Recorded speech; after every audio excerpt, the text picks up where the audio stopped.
मनोज तिवारी कहते हैं कि बिहारी है। एक बिहारी दूसरे बिहारी पर हमला करवा रहा है। चाहे ये जितना गुंडा भेज ले, बताइए दिल्ली का सबसे अमीर कैंडिडेट सबसे गरीब कैंडिडेट से घबरा रहा है। पूर्वी दिल्ली की जनता इस बार कहीं ना कहीं बदलाव के मूड में है और वह बदलाव वो इसलिए करना चाहते हैं कि उनकी यह फीलिंग है कि उनका सांसद पिछले 10 साल में उनके सुख दुख में खड़ा नहीं हुआ है।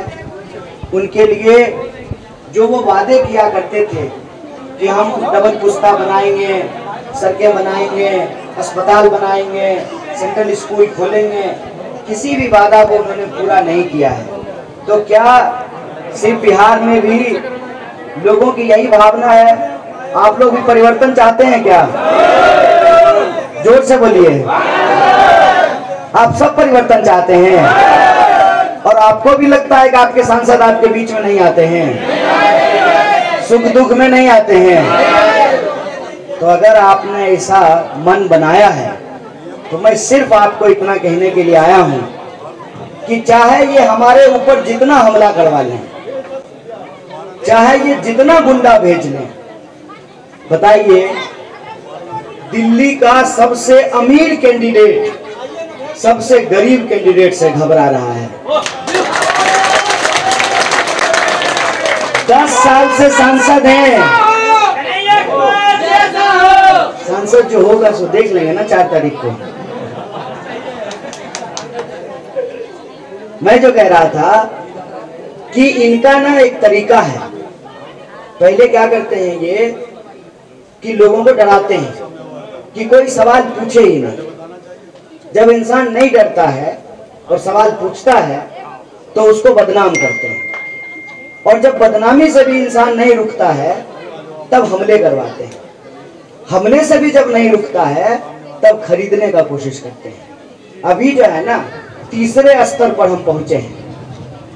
पहले इन्होंने डराया, हम डरे नहीं, सवाल पूछते रहे, तो इन्होंने बदनाम किया, बदनामी से भी नहीं घबराए तो अब ये हमला करवा रहे हैं। अगला इनका प्रयास होगा खरीदने का कोशिश करें।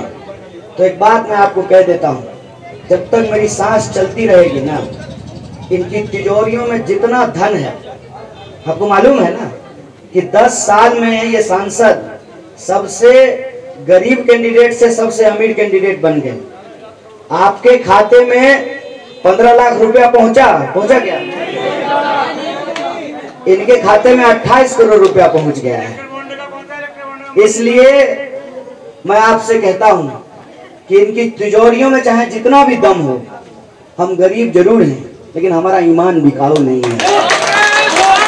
हम पूरी मजबूती से, आपने अगर बदलाव का मन बनाया है तो हम पूरी मजबूती से आपके हक के लिए लड़ेंगे, आपके लिए कंधा से कंधा मिलाकर के खड़ा रहेंगे। और यह बात जो मैं कह रहा हूं वो मैं ऐसे ही नहीं कह रहा हूं। बहुत लोग चुनाव में आता है, भाषण देता है, बड़ी बड़ी बातें करता है, फिर भूल जाता है। मैं आपको एक उदाहरण देता हूं। 10 साल से आदरणीय मोदी जी प्रधानमंत्री हैं, 10 साल से है ना। 10 साल से गुजरात छोड़ करके दिल्ली में रह रहे हैं। आप लोग यमुना के इस तरफ रहते हैं, वो यमुना के उस तरफ रहते हैं। आप उत्तर पूर्वी दिल्ली में रहते हैं, वो नई दिल्ली में रहते हैं जहां मनोज तिवारी जी रहते हैं। 10 साल से रहते हैं। कोविड हुआ, बहुत तरह की समस्या इस क्षेत्र के लोगों को हुई। एक बार जो है मेट्रो स्टेशन गिर गया, उसकी दीवार गिर गई। यमुना के जो है कुछ इलाकों में बाढ़ आ गई, कई इलाकों में पानी नहीं आता है, कभी डेंगू से लोगों की जान जाने लगी। सब कुछ हुआ, कभी नहीं आया। अभी तो हम सांसद बने भी नहीं हैं, हम पार्षद भी नहीं हैं, एमएलए भी नहीं है, हमारे पास कुछ नहीं है। चप्पल पहन के घूमते हैं। मेरी माँ आंगनबाड़ी में काम करती है। अभी तो हम सांसद बने भी नहीं हैं। हमको कांग्रेस पार्टी और इंडिया अलायंस ने सिर्फ अपना कैंडिडेट बनाया है। जो प्रधानमंत्री 10 साल नहीं आए उत्तर पूर्वी दिल्ली में, आ जा रहे हैं, आ जा रहे हैं ना, मालूम है ना। ये देखिए माता जी, बच्चा रोता नहीं है तो पता चलता है कि उसको भूख लगी है, दूध पिलाना है। आप इतने साल से चुनाव देख रहे हैं, ऐसा चुनाव देखे थे? ऐसा माहौल देखे थे? अपने हक के लिए लड़ने की बात होती है। अभी तो हम 15 दिन कैंपेन किए हैं लोगों के बीच में। ये आपका आशीर्वाद है। जिस गली में जाते हैं, जो आम लोग हैं उत्तर पूर्वी दिल्ली की, जो आपकी भावना है उनकी भी यही भावना है। लोग जो मनोज तिवारी को वोट दिए हैं 2-2 बार, उनकी भी यही भावना है कि आदमी कुछ नहीं करता है, गाता बजाता है जिंदाबाद, उसके बाद ही करता कुछ नहीं है। तो वो जो है मेरा पसीना पोंछती हैं अपने आंचल से। बुजुर्ग जो है माथा ठोक के आशीर्वाद देते हैं, और ये जो आशीर्वाद मिल रहा है उसी का असर है कि अभी सांसद बने नहीं है कि प्रधानमंत्री आए हैं। आप अपने आशीर्वाद को वोट में बदलिए। मैं कहता हूं कि अभी प्रधानमंत्री यमुना पार आए हैं कि पूरी की पूरी सरकार को यमुना पार लेकर के आएंगे। ये आपके ऊपर जिम्मेवारी है कि आपको अपने आत्मसम्मान के लिए निर्णय लेना पड़ेगा, अपने आत्मसम्मान के लिए फैसला लेना पड़ेगा। दिल्ली में 7 सीट है, 6 पर कैंडिडेट बदल दिया, यहाँ पे नहीं बदला। क्यों?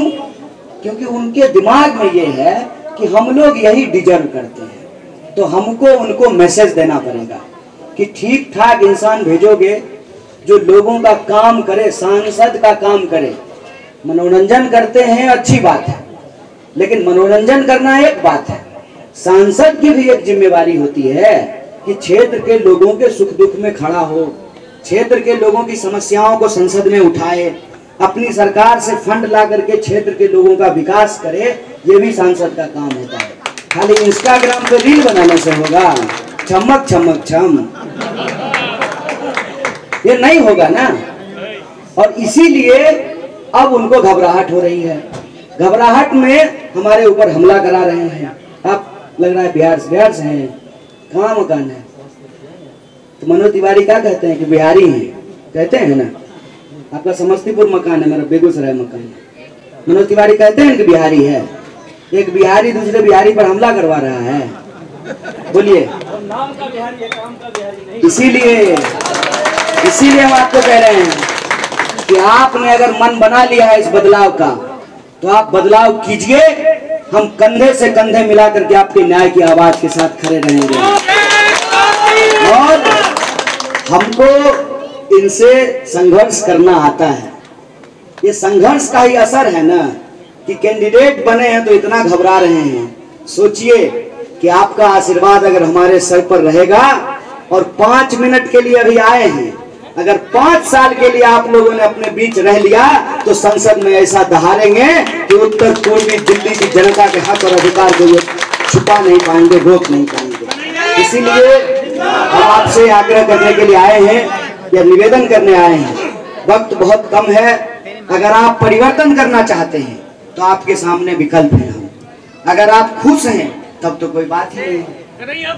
अगर आप परिवर्तन करना चाहते हैं तो हम आपसे निवेदन करते हैं कि इस चुनाव में आप सबको भी एमपी कैंडिडेट बन करके गली मोहल्ले प्रचार करना चाहिए। और इस बार संविधान की रक्षा के लिए और उत्तर पूर्वी दिल्ली की जनता के जीवन में बदलाव के लिए मतदान कीजिए। इसी आग्रह और निवेदन के साथ मैं अपनी बात को खत्म करूंगा।